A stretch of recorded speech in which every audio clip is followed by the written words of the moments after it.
जिनको मैं आजकल बब्बर शेर कहता हूं, भाइयों और बहनों, प्रेस के हमारे मित्रों, आप सबका यहां बहुत बहुत स्वागत, नमस्कार। कैसे हैं आप? मूड कैसा है? नहीं, सुनाई नहीं दिया मुझे। मूड कैसा है? ये देखिए, आजकल ग्लोबलाइज्ड दुनिया है। सारे के सारे देश हवाई जहाज से, टेक्नोलॉजी से जुड़े हुए हैं। कुछ दिन पहले मैं अमेरिका गया। अमेरिका में मेरा प्रोग्राम टेक्सास में था और किसी ने मुझे कहा कि टेक्सास में हरियाणा के युवाओं से मुझे मिलना चाहिए। पता नहीं आपने वीडियो देखा, नहीं देखा? देखा? देखा। मैं आज आपसे उस वीडियो के बारे में बोलना चाहता हूं, क्योंकि अगर आज आप हरियाणा को समझना चाहते हो तो जो भी समझना है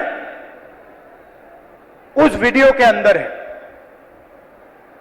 सबसे पहले जब मुझे बताया गया कि हरियाणा से हजारों लोग, 15-20 हजार लोग अमेरिका गए हैं, मैं हैरान हुआ। हरियाणा से इतने लोग अमेरिका क्यों जा रहे हैं, ये मेरे दिमाग में सवाल उठा। और फिर मैं डैलस में आपके भाइयों से एक छोटे से घर में जाके मिला।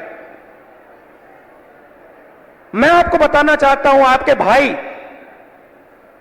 डैलस में एक कमरे में 15-20 लोग सोते हैं। मैंने उनसे पूछा, आप अमेरिका कैसे आए? देशों की लिस्ट दे दी। पहले हम यहां गए, टर्की गए, कजाकिस्तान गए, कजाकिस्तान से साउथ अमेरिका गए, साउथ अमेरिका से एक के बाद एक, एक के बाद एक, एक के बाद एक हम दूसरे देशों से निकले और फिर हम पनामा के जंगलों से निकलकर अमेरिका में जाए। अमेरिका में हमें रोका गया, पकड़ा गया और अब हम अमेरिका में हैं। रास्ते की कहानी बताई। राहुल जी, रास्ते पे माफिया के लोगों ने एक बार नहीं, अनेक बार हम सबको लूटा। हम समुद्र में से निकले, जंगलों में से निकले, पहाड़ों में से निकले। हमारे भाइयों को मरते हुए हमने देखा है, जंगल में मरते हुए देखा है, गिरकर मरते हुए देखा है, अपनी आंखों से देखा है। फिर मैंने सवाल पूछा, मैंने कहा कि भैया ये जो आपने सफर किया है, आप अमीर लोग तो नहीं हो। इस सफर के लिए, प्लेन टिकट के लिए, नाव के लिए, गाड़ी के लिए आपने कितना पैसा दिया? अमेरिका में घुसने के लिए आपने कितना पैसा दिया? राहुल जी, कम से कम 35 लाख रुपए अमेरिका में जाने के लगते हैं। फिर मैंने सवाल पूछा, भाई एक बात बताओ, आप 35 लाख रुपए ब्याज लिए हो या आपने अपना खेत बेचा? आधों ने कहा कि भैया हमने अपना खेत बेचा, दूसरों ने कहा हम ब्याज लिए। मैंने कहा किस रेट पे ब्याज लियो? कहते हैं 2% प्रति महीना। फिर मैंने पूछा भैया एक बात समझाओ, आपने 30 लाख, 35 लाख, 50 लाख कर्जा लिया है, आप अमेरिका जा रहे हो, 50 लाख रुपए से तो आप हरियाणा में ही बिजनेस चला लोगे। जैसे मैंने ये बात बोली हंसने लग गए। कहते राहुल जी क्या बोल रहे हो आप? 50 लाख रुपए से हरियाणा में बिजनेस नहीं चालू हो सकता है।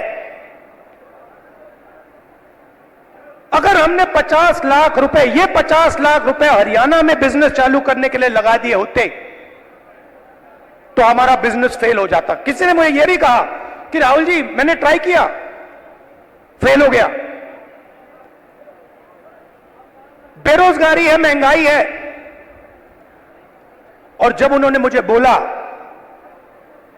मुझे दुख हुआ। उन्होंने बोला राहुल जी हरियाणा में हमारे जैसे लोगों के लिए अब कुछ नहीं बचा है।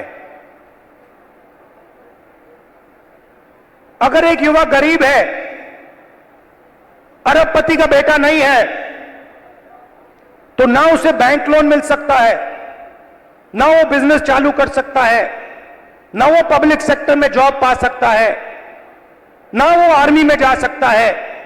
एक के बाद एक, एक के बाद एक, एक के बाद एक, एक के बाद एक सारे दरवाजे आपके बंद कर दिए गए।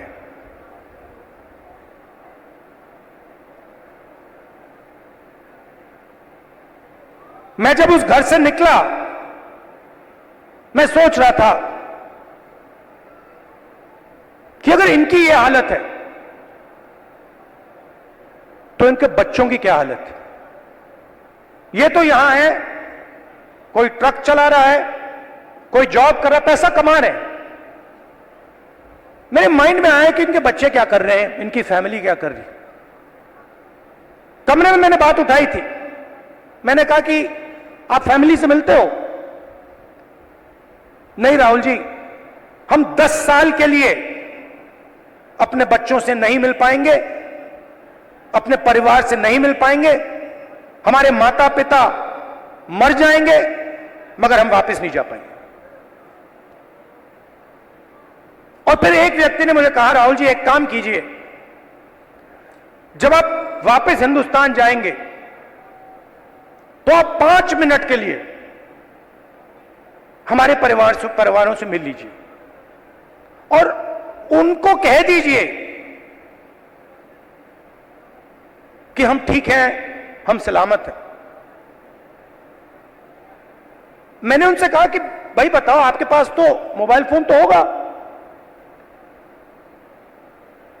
वीडियो कॉल करते होंगे, तो उनको तो मालूम होगा। वो मुझे कहते हैं नहीं राहुल जी, वो मानते नहीं है, हम वीडियो फोन पे कॉल करते हैं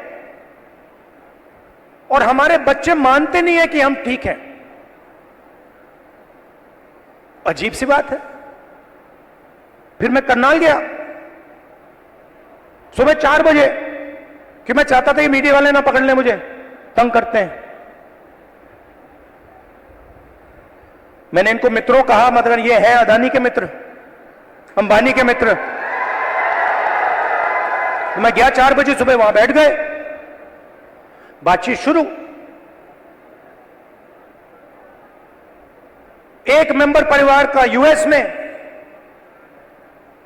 वीडियो कॉल चल रहा है, 6-7 लोग उस साइड डैलस में बैठे हैं, 20-25 लोग परिवार यहां बैठे हैं।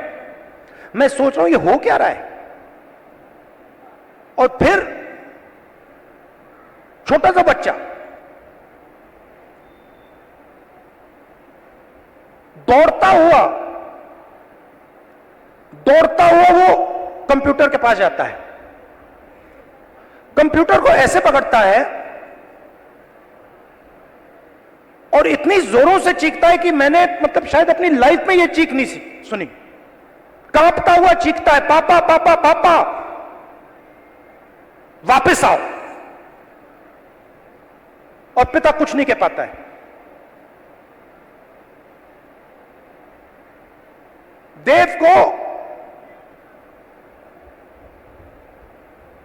देव की आंखों में आंसू, चिल्ला रहा है।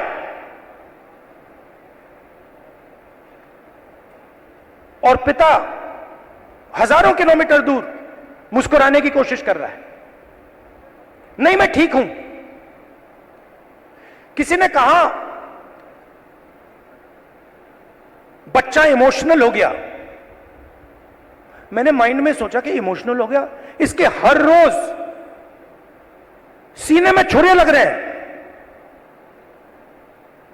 इमोशनल शब्द का क्या मतलब है? वो अपने पिता को 10 साल के लिए नहीं देखेगा, छू नहीं पाएगा, गले नहीं लग पाएगा। क्यों? क्योंकि हरियाणा की सरकार ने हरियाणा को नष्ट कर दिया है, खत्म कर दिया है।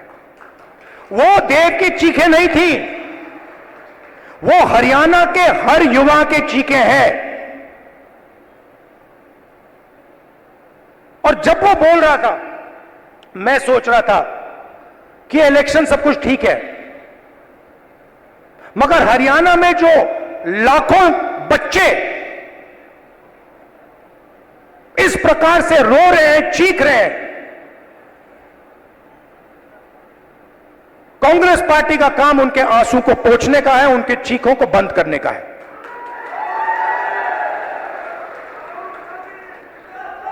अब देव रो क्यों रहा है, यह मैं आज आपको समझाना चाहता हूं। नरेंद्र मोदी जी ने, हरियाणा की सरकार ने सिस्टमैटिकली इस देश का जो रोजगार का सिस्टम है उसको खत्म किया है। वो जो युवा अमेरिका गए हैं, छोटे से घर में 20-25 एक कमरे में रह रहे हैं। एक वहां पे था जिसको एक्सीडेंट हो गया, चल नहीं पा रहा है। उसकी मां मुझे कहती है, राहुल जी मैं तो बेटे से मिलना चाहती हूं। मैं कहना नहीं चाहता था, कैसे मिलोगी? वो 10 साल के लिए वापस नहीं आ सकता। तो बच्चे चिल्ला रहे हैं, माताएं चिल्ला रही हैं, पूरा परिवार चिल्ला रहा है। क्यों? क्योंकि हरियाणा में रोजगार नहीं। नरेंद्र मोदी क्या करते हैं? काले कानून लाते हैं। जो है आपके पास, जो आप पूरे देश को देते हो, वो भी छीनने की कोशिश करने हैं। कल मैं जम्मू कश्मीर गया, वहां पे कंप्लेंट आ रही है, भैया हमारा सेब का पूरा बिजनेस ठप हो गया, अदानी जी को दे दिया है। हिमाचल में सेब का बिजनेस अदानी को जाता है। यहां पे आपको सही दाम नहीं मिलता है, स्टोरेज कंटेनर उनके। सारी की सारी प्लानिंग 10-15 लोगों के लिए होती है। हरियाणा के किसानों का कर्जा माफ नहीं होगा, आपको सही एमएसपी नहीं मिलेगी, मगर 25 अरबपतियों का 16 लाख करोड़ रुपया कर्जा माफ होगा। और आप देखते रहोगे कि भैया हो क्या रहा है। यह प्रदेश जो पूरे देश को भोजन देता है, यहां हो क्या रहा है।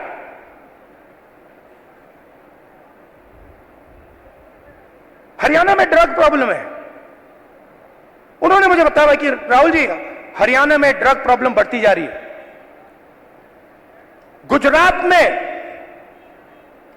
अदानी के पोर्ट में हजारों किलो ड्रग्स पाया जाता है। आपने देखा 3000 किलो हेरोइन उनके पोर्ट में पाया जाता है। किसी को सजा हुई? मीडिया में लिखा एक शब्द नहीं।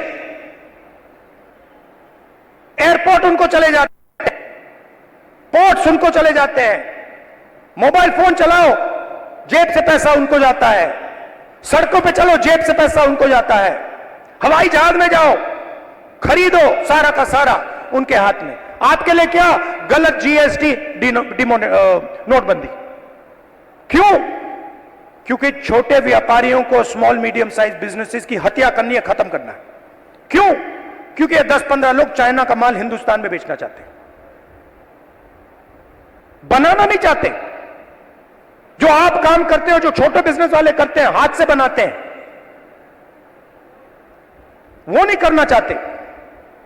जो हिंदुस्तान में बनाता है उसको खत्म करना चाहते हैं और चाइना का माल हिंदुस्तान में बेचना चाहते हैं। लिस्ट निकालिए कंपनियों की, चाइनीज कंपनियों की लिस्ट निकालिए और देखिए उनका हिंदुस्तान में पार्टनर कौन है। चाइना के युवा को फायदा मिल रहा है, चाइना की सरकार को फायदा मिल रहा है, अरबपतियों को यहां फायदा मिल रहा है। नरेंद्र मोदी जी की मार्केटिंग हो रही है और देव चिल्ला रहा है, चीख रहा है, मेरे पापा को वापस लाओ, मुझे अपने पापा चाहिए। मैं सोच रहा था जब मैं घर जाऊंगा मैं देव के लिए थोड़े खिलौने भेजूंगा। फिर मैंने सोचा क्या मतलब, खिलौने से क्या होगा, फुटबॉल से क्या होगा, क्रिकेट बैट से क्या होगा, वो तो अपना पापा चाहता है। तो ये हरियाणा की हालत है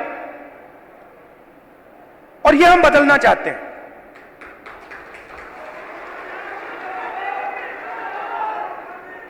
यहां पे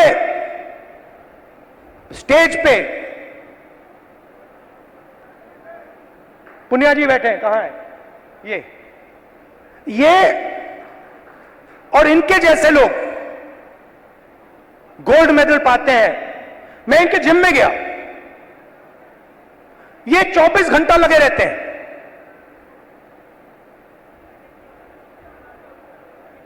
24 घंटा क्यों? गोल्ड मेडल चाहिए। क्यों?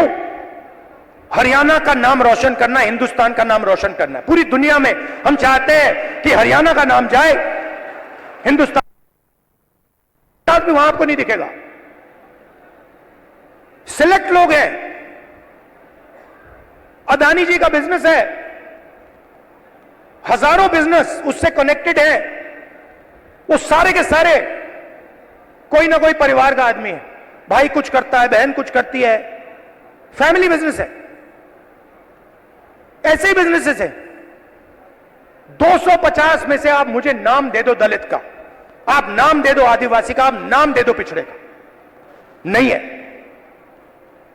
ब्यूरोक्रेसी में देखो, हिंदुस्तान की सरकार को 90 लोग चलाते हैं, सेक्रेटरी कहलाते हैं, 3 दलित हैं, आबादी 15%, 90 में से 3।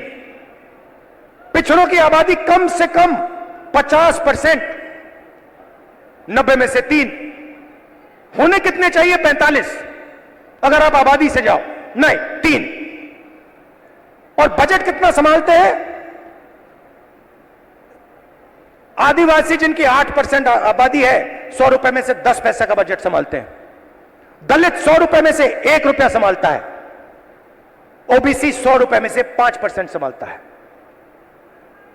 यह हिंदुस्तान की सच्चाई है। इसलिए हमने कहा है कि जाति जनगणना होगी, नेशनल लेवल पे होगी, और मैंने कहा है मोदी जी के सामने पार्लियामेंट हाउस में, आप करो ना करो, मैं इसको इसी हाउस में पास करवाऊंगा, आपके मुंह के सामने करवाऊंगा। तो ये हरियाणा की रियलिटी है। और ये क्या करते हैं? बांटने का काम करते हैं।